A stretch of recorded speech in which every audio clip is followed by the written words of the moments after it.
So andito na ulit tayo sa main menu nung nag-close tayo. So, nai-set up na natin. Tapos na tayo sa system management. So, ang next na gagawin natin ay magre-register naman tayo ng dito naman tayo sa member management. So, magre-register tayo ng card, no?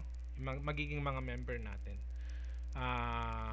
Example, merong driver na dumating sa inyong gasolinahan and then inalok nyo, sinabi nyo, gusto nyo bang magkaroon ng card, membership card, ganun, or loyalty card?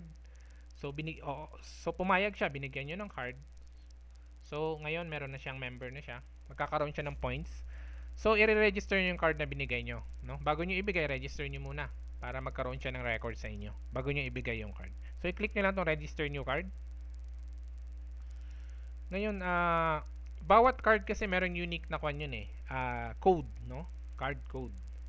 So, kapag bago pa lang kayo na gagamitin tong system is ipo-provide namin yung system plus mga cards din.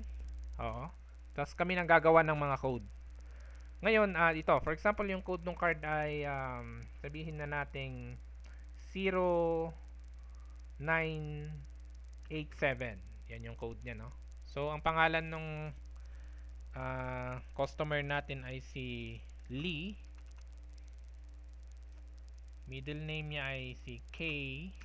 Yung middle name, optional yan, kahit wag nyong lagyan. So, last name niya naman is Kong. Ayan. Siya, yung inyong customer. Sa plate naman, ito yung plate number. Optional din yan, pero lagyan natin, kunwari, ng ganyan. So, yan yung plate number niya. So, ngayon, dito sa initial points, makikita nyo dito. Sa initial points, syempre wala pa siyang points, no? Kasi nire-register nyo pa lang 0. So, 0 yan. Click nyo lang yan, register. Hintayin nyo lang. Okay, na-i-register na siya. Okay, may record na siya ngayon. So, babalik tayo sa main menu. And magre-register pa tayo ng isa. For example, may dumating pang isang customer, merong driver, inalok nyo ng card, pumayag naman, register uli kayo ng bago.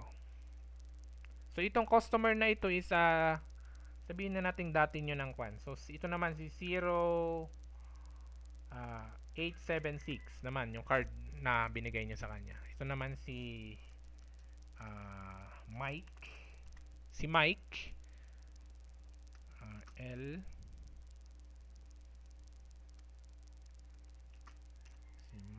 Yan. Man yung apelyido niya. So, plate number. Optional to. Kahit wag nyong lagyan. Lagyan na lang natin. Para, yan, kompleto. Tapos, example, itong si customer na ito, si Mike Man, meron kayong ginagamit na point system dati, pero manual nyo ginagamit. So, siguro gumagamit kayo ng Microsoft Excel or kahit anong spreadsheet, no? Or nagre-record kayo sa papel, no? So, may points na ito. Itong Mike, sabi niya, oh, may points na ako dati.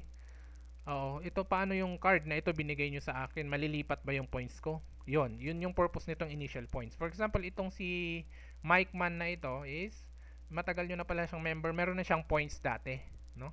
Kung ano mang klaseng system ang ginagamit nyo noon na pagre-record ng points. Pwede nyo ilagay dito, ilipat nyo na yung points niya. So, initial points, meron na siyang 100 points dati na naipon. Ayan, lagay nyo lang dyan, then click register. Okay, registered successfully. Okay.